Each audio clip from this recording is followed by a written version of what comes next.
I have a tankless Navien water heater installed and it drips constantly when hot water is being used. There is a sink installed below to catch the drips, but is this normal operation? Is there anything we can do to have it drip less? And do I need to worry about mold or mildew building up over time like in the AC pipes?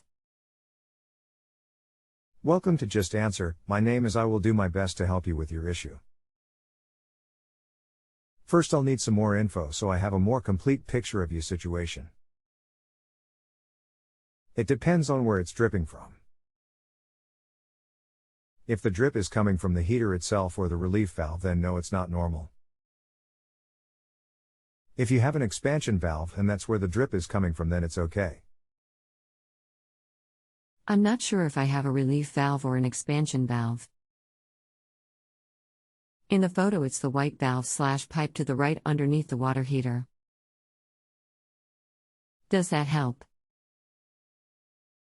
I need the model number of your unit. NPE 248NG. Okay, yes, a drip from there is normal.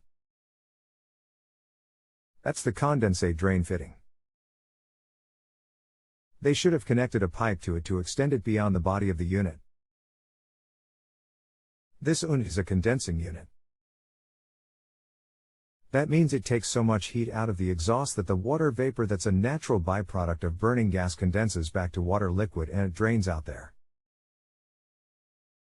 Okay, great. Thanks. Do I need to worry about mold or mildew? Not a cause for concern. Okay, it's new and I don't want it to miss any maintenance issues and create new problems. Our installer didn't tell us anything about its operation. If the drips fall directly into the sink below, then you're okay, but your installer cut a corner by not connecting a pipe to that fitting to extend it into the sink. If you have a home improvement or appliance question and want to chat with an expert, now visit JustAnswer.com/YTHI.